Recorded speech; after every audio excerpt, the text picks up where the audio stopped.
Okay, and we're back. Let's go to Hong Kong and see what Yoichi Shimatsu is up to.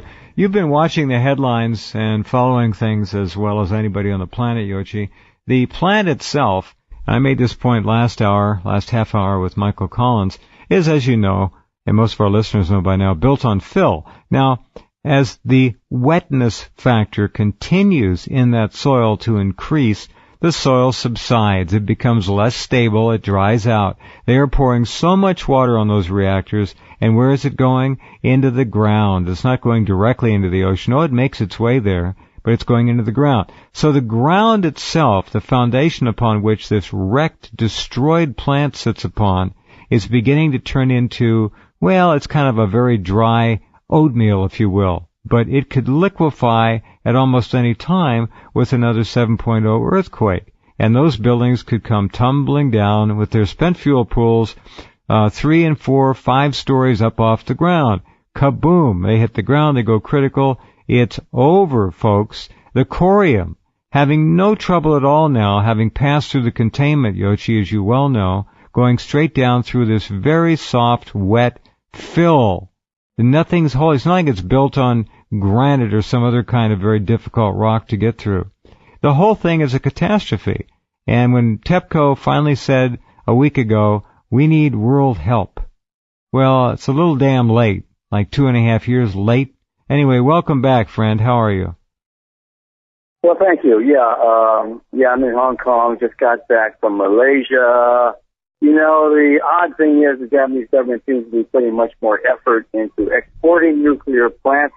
Unbelievable. Phase now to Southeast Asia, and the defense minister on Nadera just came out and said the Japanese government and Japanese defense minister wants to get much more involved in all these regional conflicts in Southeast Asia, as if that's what the Southeast Asians need, is nuclear power and more weapons, when I think right now it's one of the few pockets in the world that's fairly safe from radiation.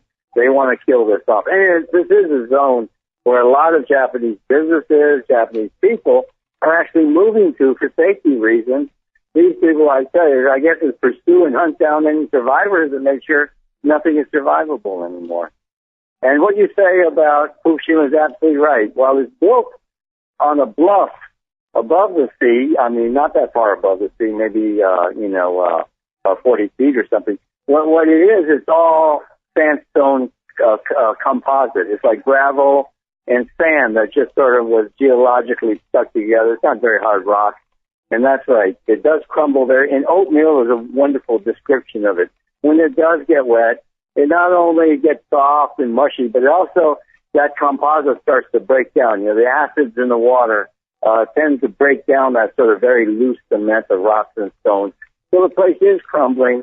And one of the problems right now, just as in Hanford, is, well, actually worse than Hanford, because the ground under the water storage tanks where they put the water out of the reactors, those tanks are so closely crowded together, so heavy, that the ground under those is collapsing now, and the tanks are tilting in to one another. And as you know, a lot of the piping just isn't going to take the strain anymore. So they're worried about that. Yes, there was a massive amount of water flowing through the groundwater into the ocean. There's been a buildup of tritium inside the jetty that's outside the, Fukushima 1 has a little port of its own where things can come in and out, of the plant unnoticed by the public because it's completely hidden from sight. Inside that jetty, tritium has been rapidly building up, meaning there are underground nuclear reactions going on in that water. Absolutely. And there's so much of it that it actually causes these fog banks to form along the capes in the middle of summer when there's never been any fog. Really? It's almost boiling off seawater and turning it into fog. Almost. Absolutely. Strange fog hugging the coast, far down, as far as 15 kilometers, 20 kilometers down. So we're talking about not a little tritium being produced. We're talking massive amounts of tritium being produced, possibly at unprecedented levels. I mean, I can't think of another similar circumstance. When they make tritium for A bombs in reactors, it's not that much, and heavy water I think anyone who's seen some of these old movies about World War II and how they blew up the Norse plant in Norway, a hydropower plant where they were making tritium, it was painstakingly difficult to, make a barrel of tritium. And all the barrels that they had fit on one little boat, one little fishing trawler. So we're talking about, hundreds of thousands of tons of that amount. The largest, I think, the largest single point of production of tritium the world has ever seen. So we're talking about really, really huge nuclear events going on. And I think the mainstream press is finally coming to the understanding this thing is out of control, it's dangerous, and it's potentially very dangerous. So we're not so alone now. We were like they considered us the boys who cried wolf. Well, now they're starting to realize how bad it is. And our position has all along been, this is what we can say, but we think, our gut instinct, what we know, so there's a lot of signs that is far worse than what we think or could imagine. It's unimaginably bad, yes. The situation is just bubbling away. And as we discussed last time, there is a pipe that the Tokyo University of Marine Science and Fisheries, a professor there, researcher, top researcher, Jota Kanda, says, well, that's not all. It's not just the groundwater. That's the little stuff. He says there's another source besides the reactors of radiation pointing out outside of the jetty, That's right. Massive amounts outside that. So that means that there's a pipe. Okay. In other words, we're not talking, when you look at a reactor, the kind of damage it took inside the reactor, inside the reactor itself, the reactor building, we look at the pipes, the turbine buildings all smashed up, and the tsunami hitting those pipes, just turning that into massive wreckage, and the lack of power since then, the corrosion since then. There's not a clear stream of water. That's what's coming through the groundwater, or they're trapped in many pockets like the turbine room.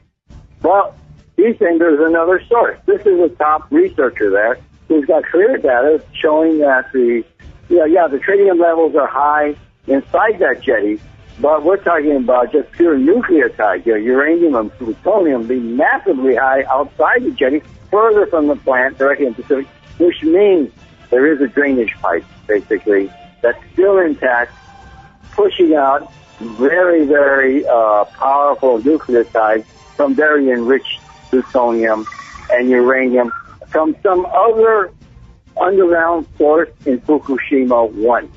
And that's, I think, the center of the mystery here. That's as far as he'll go. But as I have said, I think from very, very early on, from a month or less after 3/11, that there are underground nuclear weapons separation, enrichment separation labs that are hidden away underground. It's a huge site. There's a lot of hills there. And some of them have been excavated. Some of them have not yet been excavated. I don't think this one has been because it must have survived. It must have had a lot of internal damage. No one could go down. So it's not in a state of total collapse as some other places are. So that's pointing out high nuclear waste from very highly enriched plutonium and uranium directly into the sea.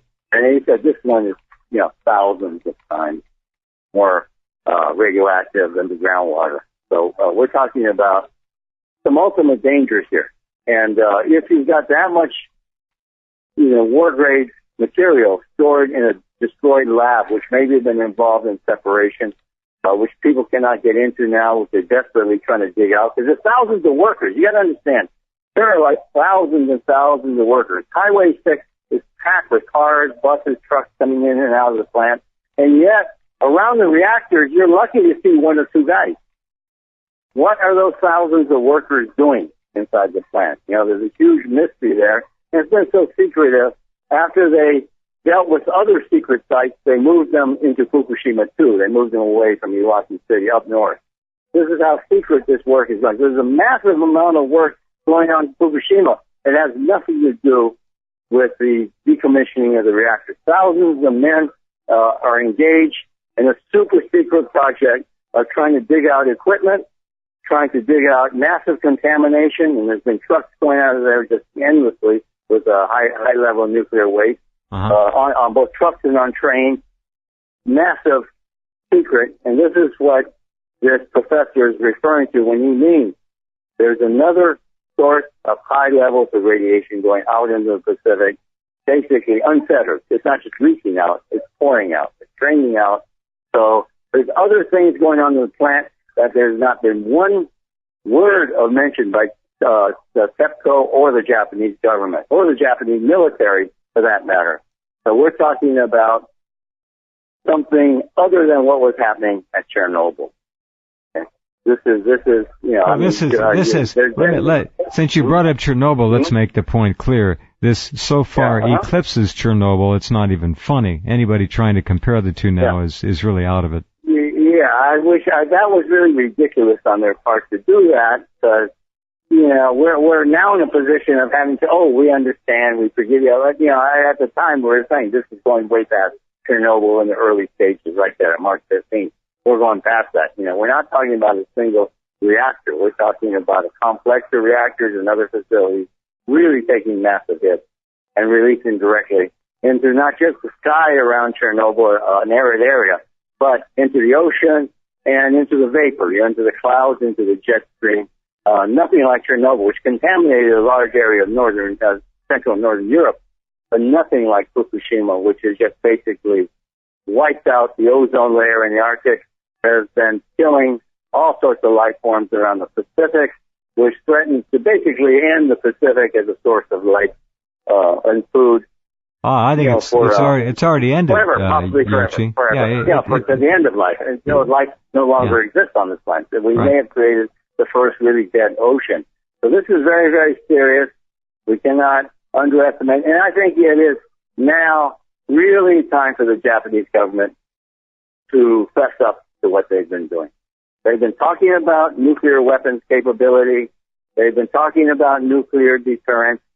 They've been talking about the need for first strike force, preemptive strikes. They've been talking about all this stuff. They've been leaking out for years so they can assemble a nuclear bomb.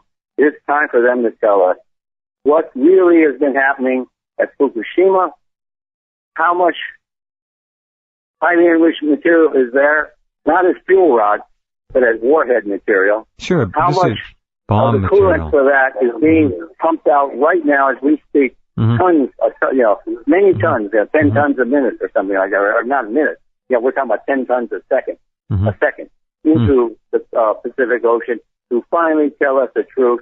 And at that point, I think that's when the world authority is going to have to take over.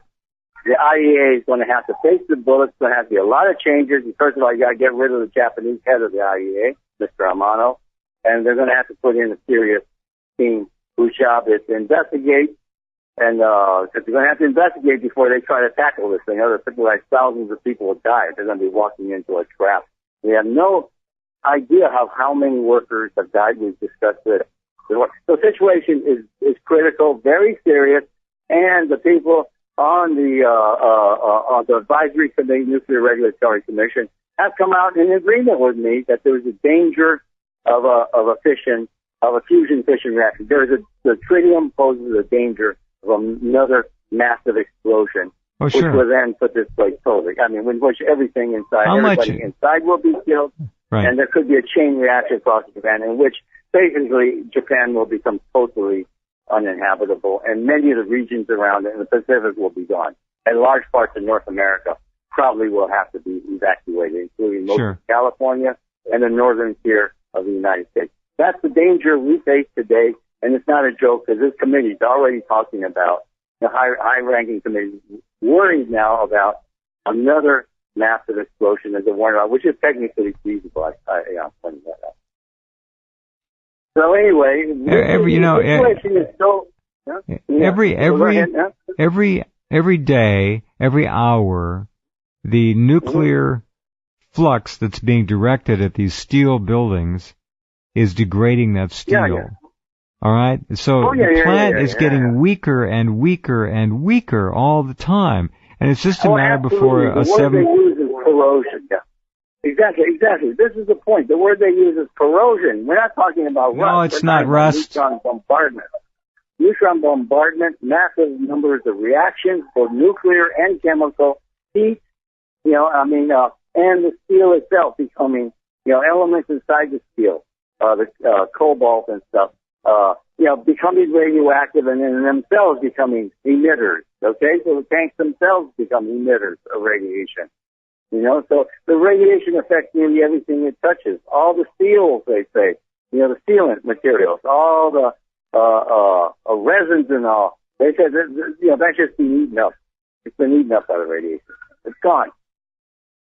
The tanks are porous as hell. The tankers are all leaking, and part of the reason the tanks are leaking is because the ground is subsiding, and they're already now talking about the only thing that they can do is empty all the tanks into the ocean. We know that's coming sooner or later. Well, that's why the dire warnings. Dire warnings. They're going to have to. They said we've got to do it in phases. We've got to do 5 at a time, because if they all do it at once, it's going to trigger reactions, explosion. So that's the argument they're preparing us for that. These emissions aren't because they agree with us. These emissions, because they're trying to realize there's far worse yet to come, and worst case scenario is around the corner.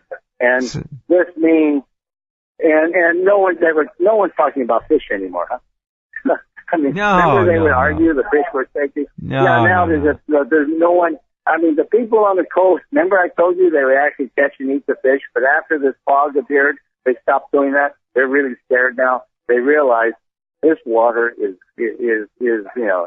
I wouldn't say the word alive, but it is dynamic with nucleotides and tritium, that obviously anything in there isn't terrible, state. It's dangerous to eat or touch or get near, so. And so, they've opened. Well, here's something, Yoshi. Let me ask you this. Somebody originally proposed early on, after 3/11, that the only way to really keep this from turning into what it has turned into would be to go in there and nuke the place. Now think about it. One nuke, one explosion, and you basically destroy everything there. You turn it into nuclear vapors, whatever. You got one time to deal with, not a constant flow into the ocean, not a constant flow into the atmosphere, none of that. Now, would that, in your opinion, would that have made sense to consider? Yeah, because this, of course, when we say nuke, we don't mean taking a bomber and dropping. Yes, I do. That's what I. Yes. No. That would not work. What would work is an underground nuclear reaction. You drop it into the ground then, okay. You drop everything into the ground, into a massively heat-sealed cavern, basically, which then you could feed water into, and it would be less porous than what we have now, obviously. It would be molten rock that solidifies into a crater, okay? Well, that's a theory. We're talking about creating a crater under the plant. That would have worked. I mean, nuclear from above, atmospheric, would have been a total disaster. From below, it would be. You see these demolition experts, right, all the time on these TV shows, right? Taking down casinos, taking down skyscrapers, and blowing them up. Often, with all the stories going into the basement, and very little dust coming out of there, right? You've seen this on TV many times, right? You've seen something like that. That's what I'm talking about. Basically, we take everything that's there. You have a sideward directed nuclear blast that would create this event that would basically drop everything into the cavern, and you would have very little stuff flowing into the air or water around it. Probably too late for that now. Yeah, it's probably too late for that now. I mean, we're going to have to think of other ways that disguise it, because it's got to be attacked piecemeal. The stuff is leaked out all over. It's not contained anymore, We just, it's a vast area. There's underground streams there. There's, the rock is not solid. Stuff is going into the sea. So we're talking about is now sort of a lacework of radiation all over the place that's just spread everywhere. And I think it's too late to, it's outside of containment now. In the early days, and that was what I tried to emphasize early on. We've got to contain the radiation as much as possible and then deal with it, not allow it to spread. Where, now if you did nuke the thing, there'd be so many channels outside. I mean, leaking outside. There's like rivers that have opened up. I think it'll be very, very difficult to seal those. Sure. There's water in there. In other words, it's like a sponge. put a firecracker in a sponge, what do you get? Just more holes, you know? So the effect, the effect that desirable effects in our, have happened. That's why it took much more radical thinking, radical solutions in the beginning to deal with it. Now we're really in a pickle, and that's what we're warned about. You know, we got maybe in 3 to 6 months, this thing's going to get away from us. That's what I was saying. And if we don't contain this now and find a way to just, you know, hold everything. But how do we do it? Yoshi, there's no way to do it. They don't know where the corium are. They don't know what to do with them, even if they did. There's no way to do it. Yeah. It's insoluble. Well, first of all, we don't know what we're up against. Where the nuclear labs are, how much material, the type of material are inside those weapons labs, and access points, how much water they're putting in. Obviously, they're pumping a lot of water into it and it's leaking out. We don't even know where the pipe release point is. So unless the Japanese government puts all the cards on the table, it would be suicide for any international team to go in there. If they stumble upon this, they're all finished. It's over. You know, we'll just have people, one team after the other, go in there and disappear. And God knows how many Japanese workers are really dead now. I mean, you know, there's no way this could have gone on without like spectacular numbers of deaths already. And I've heard the horror stories early on. You know, there's no medical reports on many of those workers. The few that they talk about are the ones on the surface who are not like what we call the jumpers. They're not the people who go into the highly radioactive places. They're the people on the surface who get contaminated. There's no word at all on the jumpers, the guys who have to go in and do the real hard work. The people who are paid 2 weeks for a 2-day job. We have no idea. You know, these are the people who just been erased from the face of Japan and the earth. We have no idea what's happened to them. And I said, we've heard there's been rumors of hospital morgues, you know, ice chests filled with thousands of bodies. So, sure. I'm not. Those rumors went away, though. Which has nothing to do with civilian and nuclear power plants. This is a military. This is a nuclear warhead production facility, a very large, extensive one with dozens of labs, you know, all over it, and hidden ones, as the villagers there have told me. There's hidden labs up in the mountains, also inside tunnels. This is Los Alamos. The other thing is, former Prime Minister Junichi Koizumi, went to Germany, was totally convinced. He was a very powerful, popular Prime Minister, that of the German model, all nuclear power in Japan must be shut down. And he said, withdrawal is tough. Japan learned how to live without Manchuria after World War II. It's going to have to live without nuclear power today.